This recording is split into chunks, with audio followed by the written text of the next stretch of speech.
Hello बच्चों, welcome to all of you. आज हम लोग पढ़ेंगे प्रश्नावली 6.3 का क्वेश्चन नंबर 10वां से। आप लोगों को अच्छा से देखना है, ठीक है? तो चलिए मेरे साथ बने रहिए। देखिए क्वेश्चन नंबर 10 क्या बोल रहा है। सी डी और जी एच क्रमशः कोण ए सी बी और कोण ई जी एफ के ऐसे समद्विभाजक है कि बिंदु डी और एच क्रमशः त्रिभुज ए बी सी और त्रिभुज एफ ई जी की भुजाओं ए बी और एफ ई पर स्थित है। यदि त्रिभुज ए बी सी समरूप है त्रिभुज एफ ई जी है तो हमको क्या सिद्ध करना है? तो तीन पार्ट को हमको सिद्ध करना है। तो सबसे पहले ऐसे समझ में आएगा, सबसे पहले एक बार एक त्रिभुज ए बी सी बनाएंगे और एक बार त्रिभुज एफ ई जी बनाएंगे। तो चलिए बनाते हैं। इसका नाम दे देंगे ए बी सी और दूसरा एक और बनाएंगे, इसका नाम देंगे हम लोग एफ ई और जी। देने के बाद यहां पे देखिए ए बी और एफ ई, ए बी और एफ ई पर कौन स्थित है? डी और एच। तो हमको ऐसे स्थित कर देना है कुछ इस प्रकार से। यहां पे दे देना है हमको डी और एक मेरा क्या था? एच। तो यहां पे दे देंगे हम लोग एच। ये दो पॉइंट, ठीक है। अब देखिए ए बी में कौन है? डी। उसी तरह से एफ ई में कौन है? एच। स्थित बोला था तो कर दिए। अब यहाँ पे देखिए जो चीज हम लोग को दिया हुआ है वही चीज को सबसे पहले लिख लेते हैं। यहाँ पे लिखना है दिया हुआ है, ऐसा साफ से लिखिएगा, ठीक है। अब क्या दिया हुआ है? तो यहाँ पे देखिए त्रिभुज ए बी सी समरूप है त्रिभुज एफ ई जी का। ये तो दिया हुआ है। और आप लोगों को पता होना चाहिए जब दो त्रिभुज आपस में समरूप हो जाते हैं तो उनका कोण भी बराबर हो जाते हैं। जैसे कोण एक जो है वो बराबर हो जाएगा कोण ए कोण एफ का, कोण एफ का, यहाँ पे कोमा दिए हैं। उसी तरह से कोण बी जो है वो बराबर हो जाएगा कोण ई का, और कोण सी जो है वो बराबर हो जाएगा कोण जी का। आप लोग यहां से भी देख सकते हैं ए एफ का, बी ई का और सी जो है जी का बराबर हो गया। ये तो हमको मिला हुआ है। अब हमको पहला जो पार्ट है वो क्या प्रूफ करने बोला है? तो यहाँ पे देखिए सी डी बटा में जी एच इक्वल टू ए सी बटा में एफ जी, ये प्रूफ करना है। तो इसको प्रूफ करने के लिए सबसे पहले हम लोग को सोचना होगा सी डी बटा जी एच और ए सी बटा एफ जी कौन सा त्रिभुज माता है। देखिए सी डी, सी से लेके डी, उसी तरह से जी एच, जी से लेके एच, ये दोनों लाइन का बात हुआ है। उसी तरह से ए सी, ये वाला लाइन ए से लेके सी, और एफ जी, एफ से लेके जी। मतलब यहाँ पे ये त्रिभुज और ये त्रिभुज आ रहा है तो यही दोनों त्रिभुज से चलेंगे। तो यहाँ पे लिख सकते हैं हम लोग त्रिभुज A D C, A D C तथा त्रिभुज F H G, F H G. देखिए यहां चलना कैसे उसको, अगर आप लोग को चलना है ए सी डी तो भी कोई दिक्कत नहीं है, आप लोग को यहां भी वही चीज चलना होगा एफ जी एच। समझ में आया बात? अब देखिए यहां पे दोनों में क्या मिल रहा है हमको? ए और एफ। अगर हम नाम लेते हैं ए डी सी, ए आया। उसी तरह से एक बार फिर से यहाँ पे चलते हैं एफ एच जी। तो कोण ए है और कोण एफ जो है वो मेरा बराबर है, हम यहाँ भी लिख चुके हैं। तो इसको हम लोग लिख सकते हैं कोण ए बराबर कोण एफ, चूंकि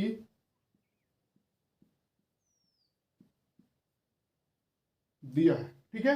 एक चीज तो मिल गया। उसी तरह से एक चीज हमको और मिला है, जैसे यहाँ पे देखिए सी को और जी को, सी को और जी को, ये दोनों तो मिला है सर, लेकिन हम त्रिभुज तो पूरा नहीं लिए हैं, पूरा के लिए ना सी है। तो हम क्या करेंगे, इसको आधा। अब कोई भी चीज को आधा कैसे दिखाते हैं? तो 1/2 से। तो इसको हम लोग लिख सकते हैं 1/2 कोण सी, क्योंकि अभी हमको जरूरी कितना का है? आधा का है। तो इसको हम आधा बना रहे हैं, ठीक है। तो यहाँ पे लिखेंगे हम, इसका नाम भी दे दीजिए ना, एक दे दिए और इसका नाम हम लो 2 दे दिए, कोई दिक्कत तो नहीं होना चाहिए। तो यहाँ पे लिखेंगे कोण एक बराबर कोण 2। अब इस कैसे है तो इसको भी थोड़ा शो करना होगा, ठीक है। 1/2 कोण सी, ये वाला कोण सी इक्वल टू 1/2 कोण ये जी, इस तरह से शो कर दीजिएगा। और जब दो एंगल दिखा चुके हैं तो यहां पे लिखेंगे हम लोग एंगल समरूपता कसौटी से जो मेरा त्रिभुज था ADC समरूप हो जाएगा त्रिभुज FHG का। जब समरूप हो जाएगा तो नीचे नहीं दिखेगा, इधर लिख दे रहे हैं, ठीक है। अब हमको प्रूफ में क्या चाहिए था, देखिए CD, तो यहां से हम लिखेंगे ऐसे CD क्लियर। और CD बटा हमको GH चाहिए, तो जब हम यहाँ पे लास्ट और सेकेंड में चले हैं तो यहाँ भी लास्ट और सेकेंड में जाएंगे तो GH मिलेगा, GH इक्वल टू। अब हमको एक बार क्या चाहिए AC, तो फर्स्ट और थर्ड में गए हैं तो इधर भी फर्स्ट और थर्ड में जाएंगे AC, इधर मिलेगा हमको FG, यही मेरा क्या हो गया, प्रूव्ड हो गया, ठीक है।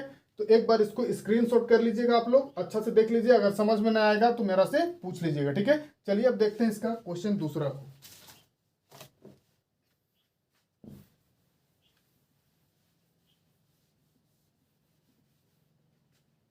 यहाँ पे B है, देखिए दूसरा क्या है, इसका काम हो चुका है। यहाँ पे आ जाइए, त्रिभुज DCB समरूप है त्रिभुज HGE का, तो फिर से हम वही काम करेंगे, जो प्रूफ करने बोला है उसी को लिख देंगे और बीच में तथा दे देंगे। त्रिभुज DCB तथा त्रिभुज HGE में दे भी सकते हैं, नहीं भी दीजिएगा तो कोई दिक्कत नहीं है, ठीक है। अब देखिए DCB इसका नहीं, नीचे वाला का नाम आ रहा है इसका, ठीक है। उसी तरह से त्रिभुज HGE ये त्रिभुज का आया है, यही दोनों त्रिभुज में भी चलना है और कुछ समानताएं दिखा देना है। तो सबसे पहले दोनों त्रिभुज में हमको कुछ पहले से मिला हुआ होगा। यहाँ पे आ जाइए, कोण B और E, कोण जो B है मेरा ये वाला और कोण E जो है हमको मिला हुआ है, इसको लिख सकते हैं कोण B बराबर कोण E। कहाँ से आया तो फिर से लिख सकते हैं, चूंकि दिया है। ये तो क्लियर हो गया। उसी के साथ में एक चीज हमको और मिल रहा है, फिर से हमको C और G मिल रहा है, मतलब ये वाला C फिर से आ रहा है और G मिल रहा है। जब ऊपर को एक नाम दिए, यहाँ पे 2, तो इसको नाम दे दीजिए 3 और इसका नाम दे दीजिए 4। तो फिर से इसको आधा आधा दिखा सकते हैं, यहाँ पे लिख सकते हैं कोण 3 इक्वल टू कोण 4। अरे कैसे हुआ, तो इसको बोल दीजिए 1/2 कोण C इक्वल टू 1/2 कोण G। इसी से तो मिला है ना सर। तो यहाँ फिर से लिखेंगे हम लोग एंगल समरूपता कसौटी से जो मेरा त्रिभुज है, त्रिभुज DCB समरूप हो जाएगा त्रिभुज HGE का, यही मेरा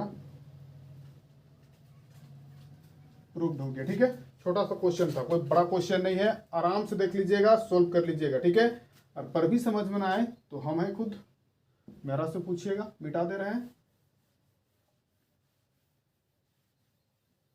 अब आते हैं इसका तीसरा में। देखिए तीसरा को प्रूफ करने के लिए आप लोग शुरू में जो फर्स्ट को ना प्रूफ करके डायरेक्ट तीसरा से भी स्टार्ट कर सकते हैं, कोई दिक्कत नहीं। तीसरा से प्रूफ करिएगा तो ये अपने आप ऑटोमेटिक आ जाता है। DCA समरूप है त्रिभुज HGF का। इसको प्रूफ करते हैं, तो इसको प्रूफ करने के लिए लिखेंगे हम लोग त्रिभुज DCA तथा त्रिभुज HGF में लिख सकते हैं। अब इसमें अगर हम प्रूफ कर रहे हैं तो फिर से हमको कुछ समानताएं ढूंढना होगा। अब देखिए यहाँ पे C और G, फिर से वही कहानी आ रहा है, मतलब ऊपर वाला त्रिभुज देखिए DCA, और यहाँ पे आते हैं तो यहाँ पर भी हमको ऊपर का ही जाना पड़ेगा, ये वाला। यहाँ से आते हैं तो मेरा है एच जी एफ। तो same to same copy paste हो गया, पहला वाला क्वेश्चन और ये क्वेश्चन सेम टू सेम है, ठीक है।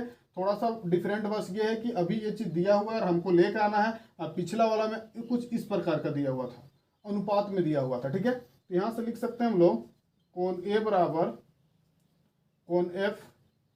कैसे, तो यहाँ पे हम लोग लिख चुके हैं,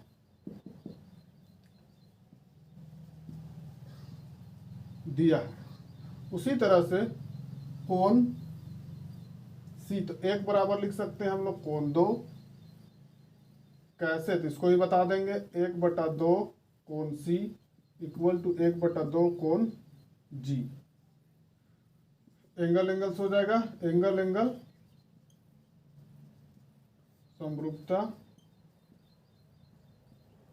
कसौटी से त्रिभुज DCA समरूप हो जाएगा त्रिभुज HGF का। यही मेरा प्रूफ हो गया, ठीक है। तो देख लीजिएगा, अच्छा से समझ में नहीं आएगा तो मेरा से पूछ लीजिएगा। ओके ओके बच्चों, अब देखते हैं क्वेश्चन नंबर अगला 11। चलिए देखते हैं क्वेश्चन नंबर 11 को। यहाँ पे देखिए आकृति 6.40, ये आकृति का बात हो रहा है, ठीक है। में AB बराबर है AC, A से लेके B जो है बराबर है किसका, AC का। ये दोनों भुजा आपस में बराबर है, तो इसका जो भुजा बराबर है तो इसका कोण भी क्या होगा, बराबर होगा। कहने का मतलब कोण जो B है वो कोण C के बराबर होगा। इसको लिख सकते हैं हम लोग कि त्रिभुज का जो यहाँ संगत भुजा होता है, यह संगत कोण होता है। जब भुजा बराबर होता है तो उसका कोण भी क्या हो जाता है, बराबर हो जाता है। यहाँ पे देखिए समद्विबाहु त्रिभुज ABC का बात हुआ है कि बढ़ाई गई भुजा CB। ये देखिए C से लेके B को हम बढ़ा दिए, कहाँ तक ले गए हैं, E तक ले गए हैं, ठीक है। स्थित E एक बिंदु है यदि AD लंब है BC। A से लेके D जो है लंब है किसमें, BC में, मतलब BC में AD खड़ा है, ठीक है। और EF, E से लेके F वो लंब है, इसका मतलब क्या, लंब परपेंडिकुलर AC में, A से लेके C में, इसमें है, ठीक है। तो हमको क्या सिद्ध करना है, ये चीज सिद्ध करना है। तो सबसे पहले जो चीज दिया है उसको लिख लेना है।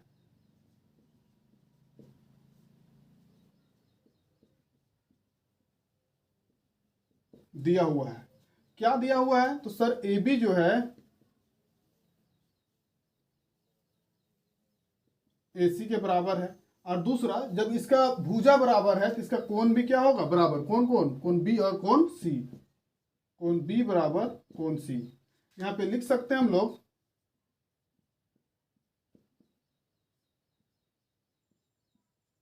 संगत भुजा के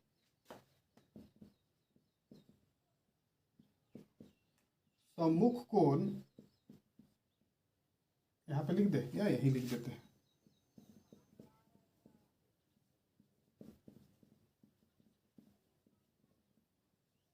ऐसे लिख दीजिए। और इतना लंबा अगर नहीं लिखना है तो आप लोग सिंपल लिखिएगा सम्मुख कोण बराबर होता है, ठीक है। अब ये चीज मिल गया, दिया हुआ है, तो हमको सिद्ध क्या करना है, उसमें आइए। सिद्ध ये चीज है ABD ECF का, ये हमको सिद्ध करना है।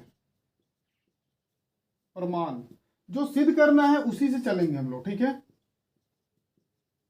ABD तथा हो गया, इसको लिख सकते हैं त्रिभुज ECF